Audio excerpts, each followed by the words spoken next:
Hi Darren, good to see you. Yeah, I'm good, thanks as well. How are you doing? You good? I'm very well, thank you my friend, very well. So, can you tell us a bit about Rockstar Hubs? Sure, well Rockstar Hubs has just been the natural follow-on from Rockstar Mentoring Group, which I started 8 years ago now. And we're the UK's largest mentoring and now investment company for entrepreneurs.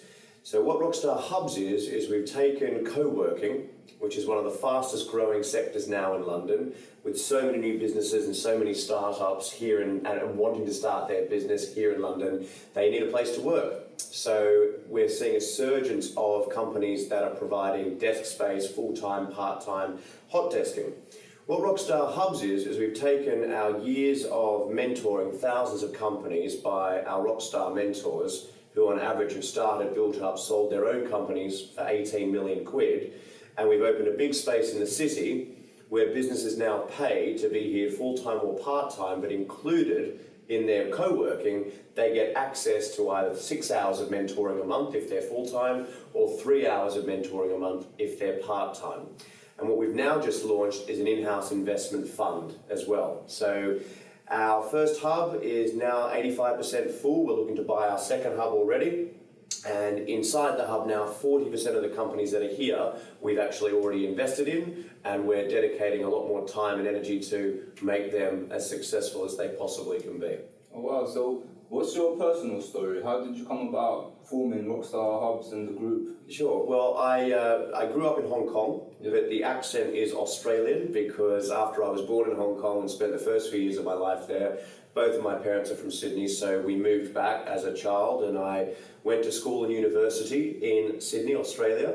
I then had my first and really only career or job in finance. I was at Goldman Sachs for just under 5 years in private wealth management. And when I was at Goldman's, they have a fantastic mentoring program.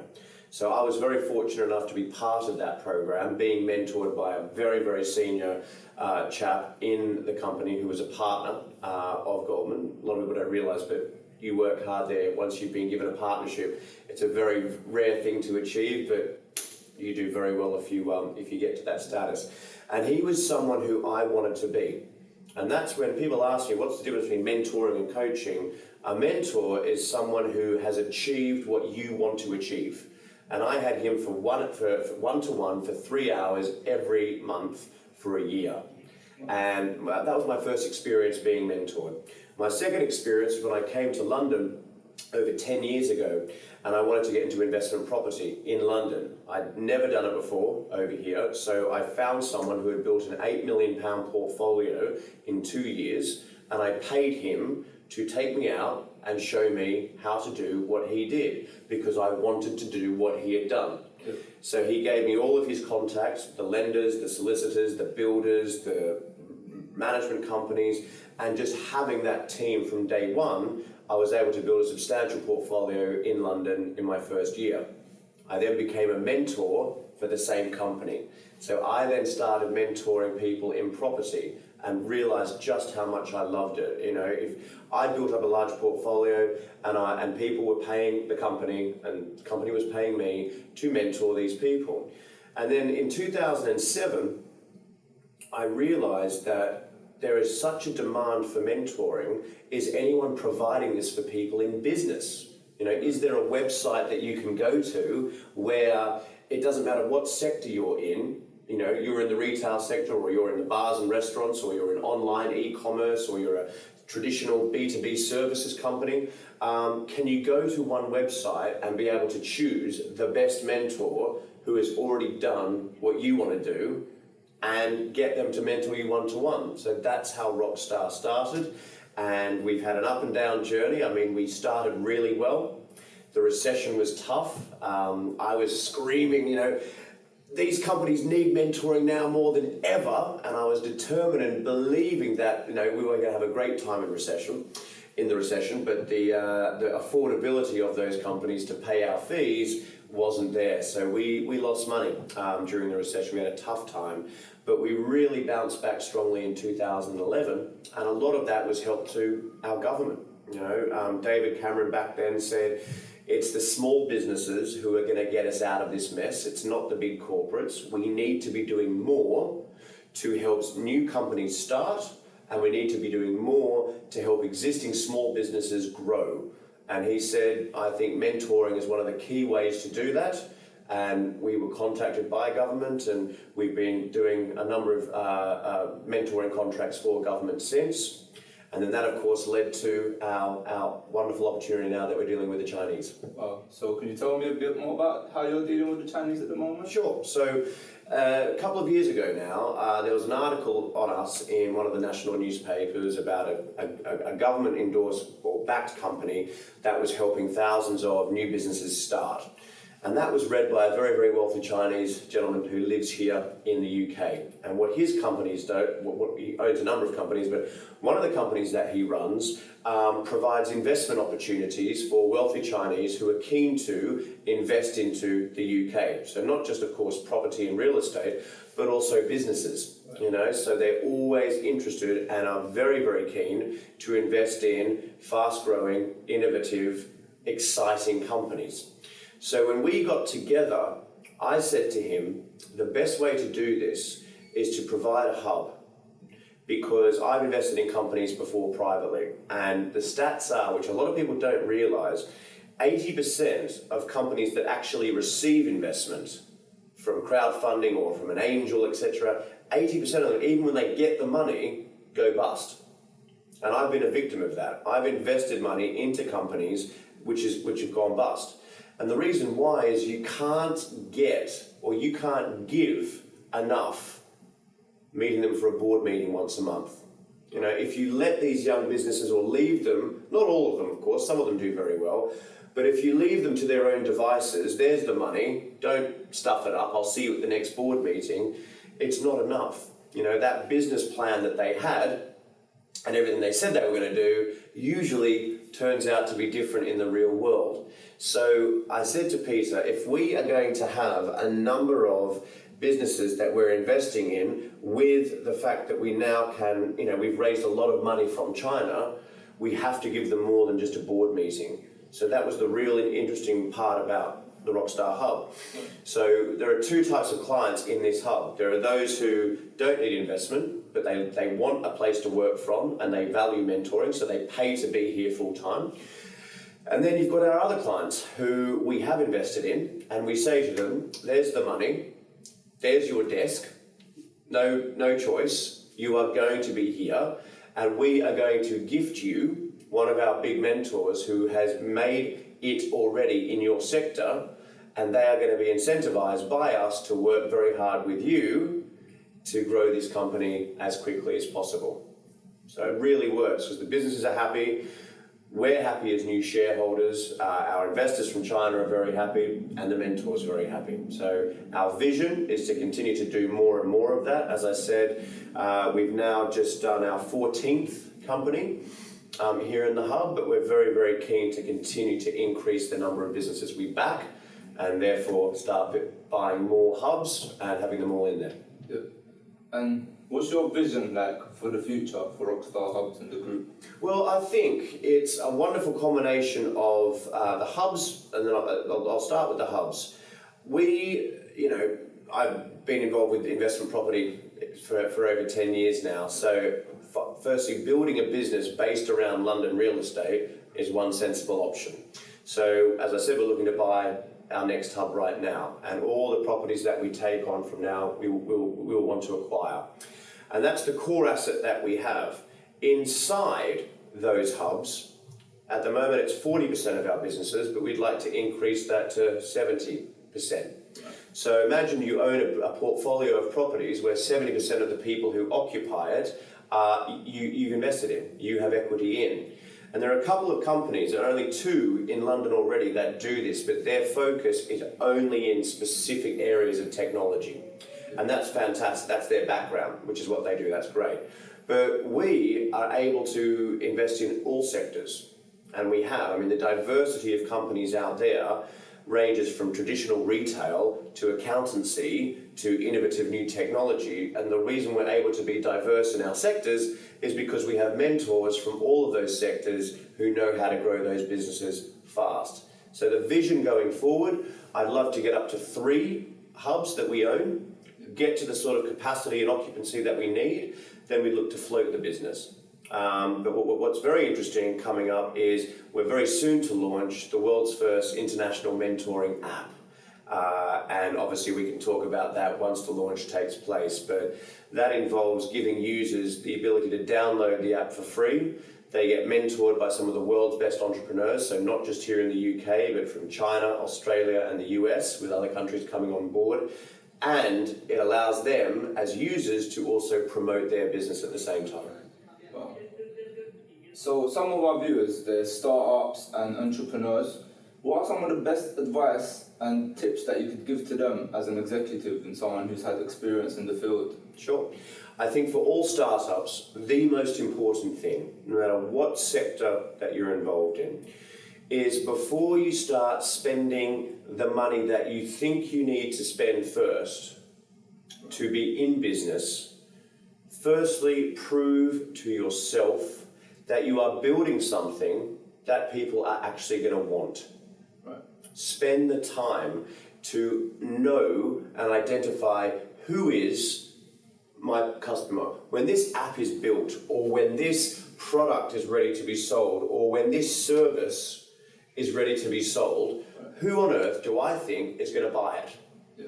And that's an easy question. You can very easily identify who you think will be your perfect customers. But before you spend any money, go out and build a group or a network or a list of who those people are. And never before have people been so open to helping you. So 8 years ago when I started Rockstar, I knew who my clients were going to be. They were going to be business owners of a certain sector and a certain size. I built a list of 400 of them on LinkedIn. It took me hours, but I did it. It didn't cost me a penny.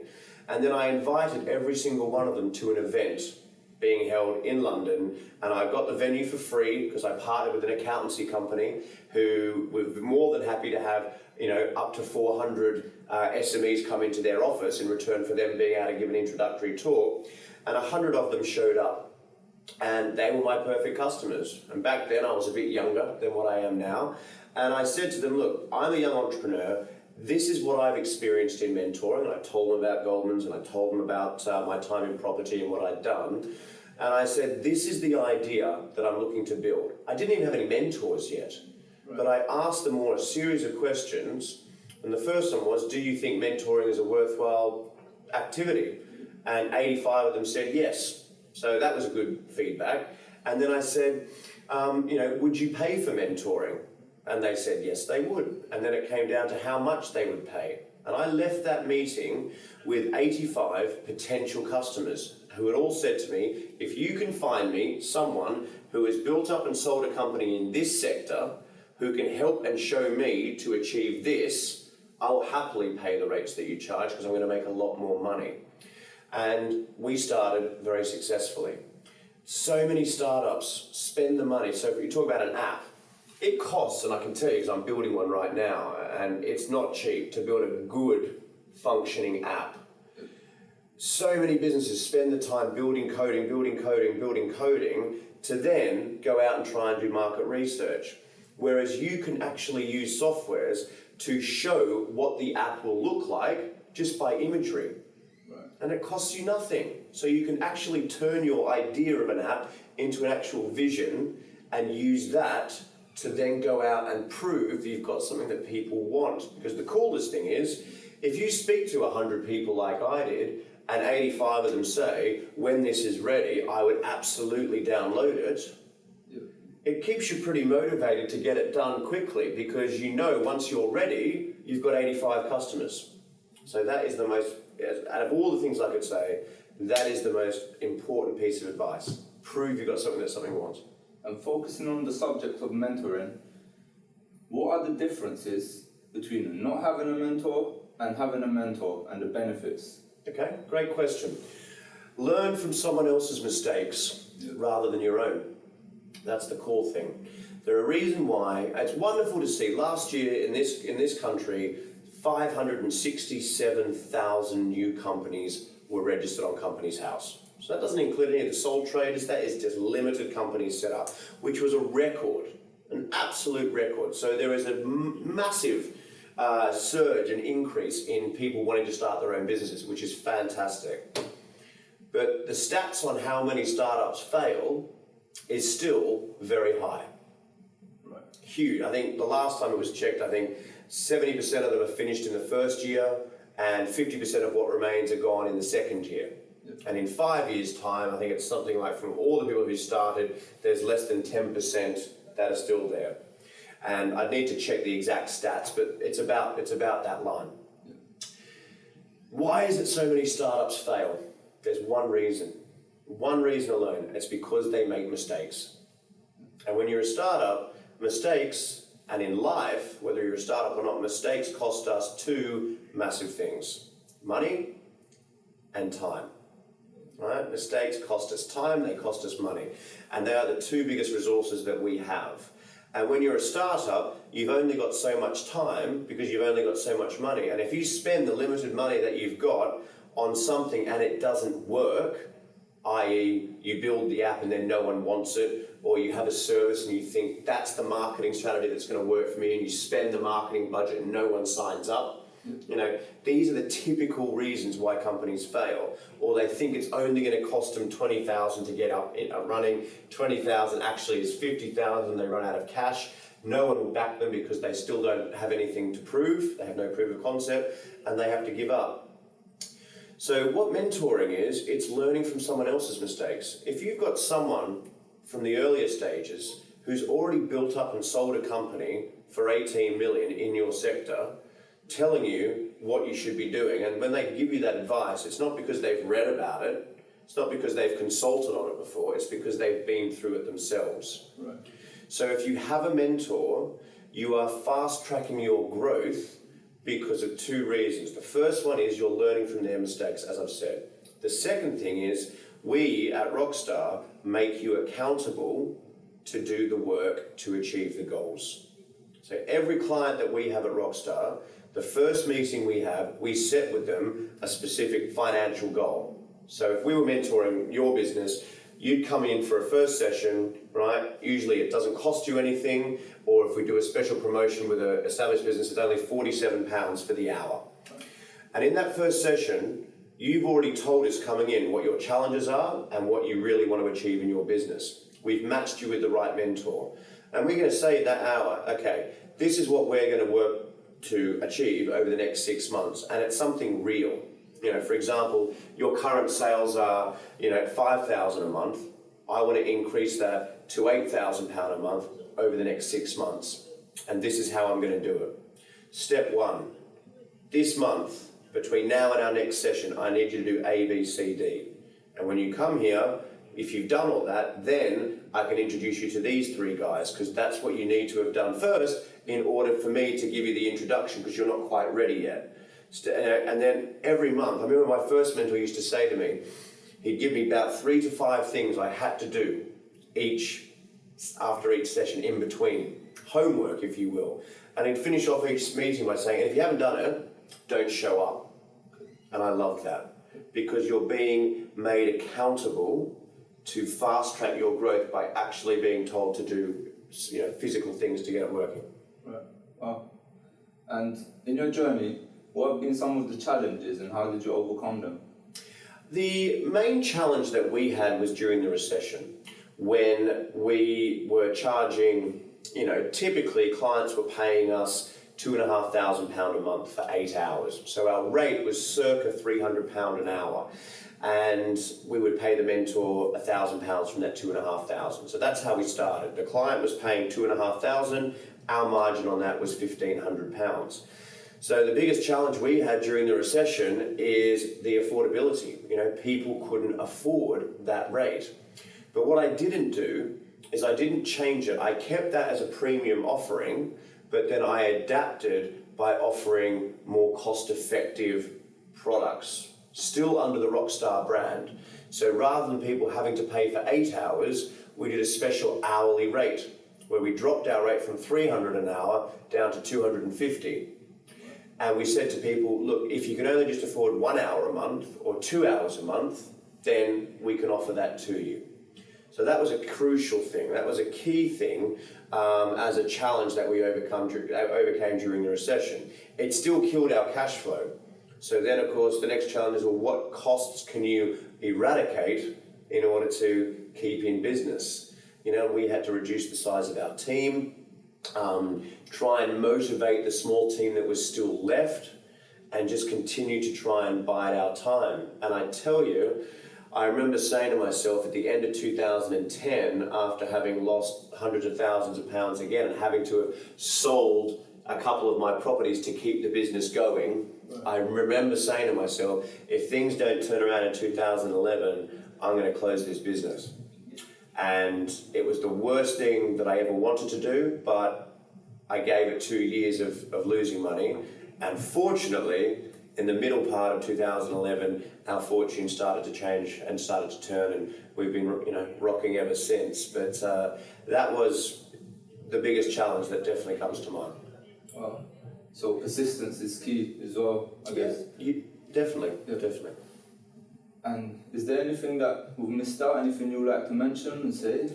I think what's really exciting about where Rockstar Hubs now is we're really good at attracting great businesses, and I think that has a lot to do with the our marketing strategy works well. But of course, it's the mentors, it's the core of our asset, who we have on the team.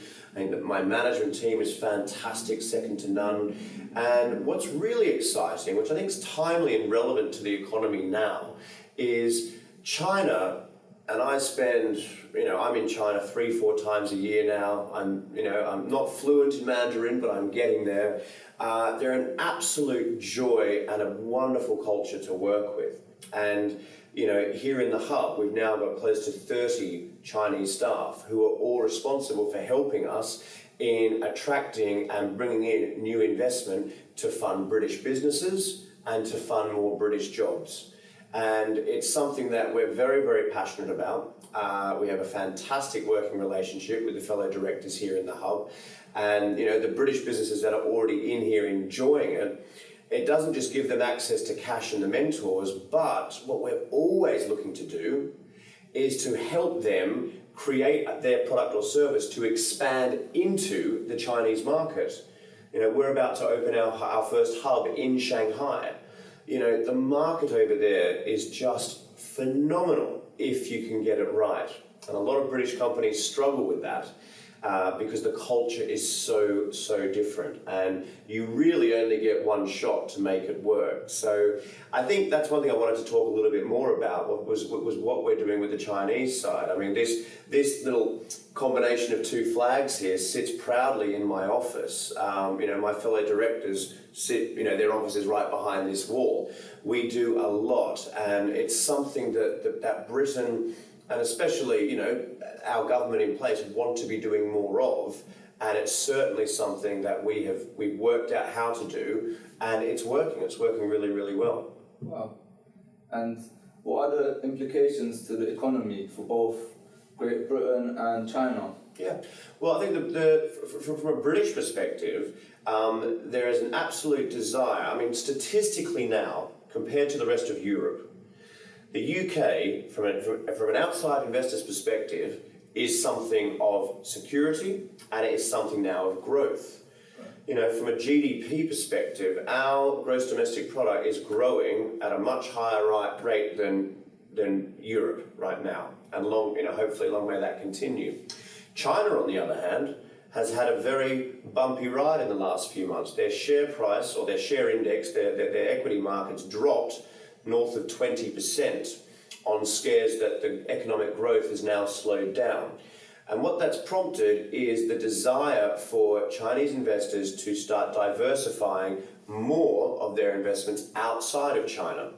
And the UK sits a very strong place. Geographically, we're in a good position for them. Our economic growth is very strong.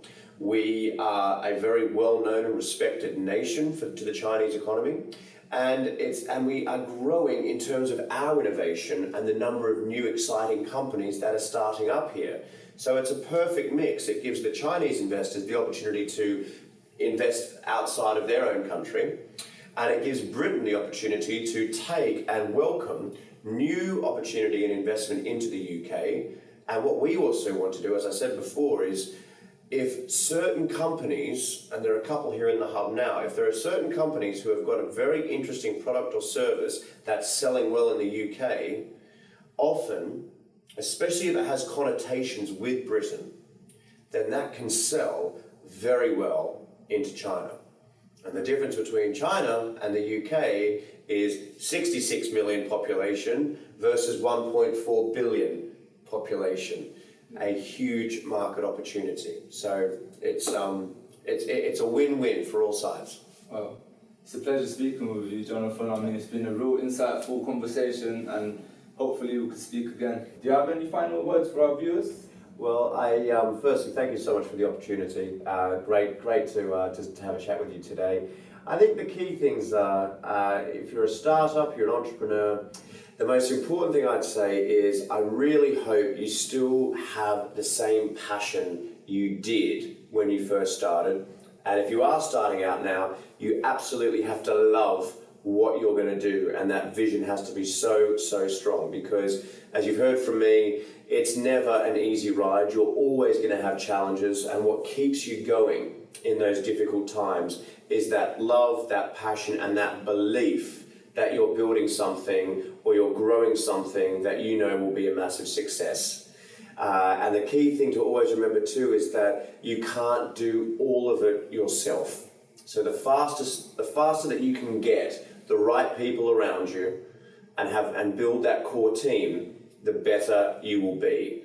And the fastest way to achieve that success, and one of the first people you should be bringing on, is a mentor, because the best way to achieve the goals you want to achieve in business is to firstly find someone who has already achieved what you want to do. And if you can go out and find them for free and get them to do it for free, then hats off to you and do that. But if you can't and you see it as an investment, then always come and check out Rockstar, because we've got some of the best mentors in the UK to help you.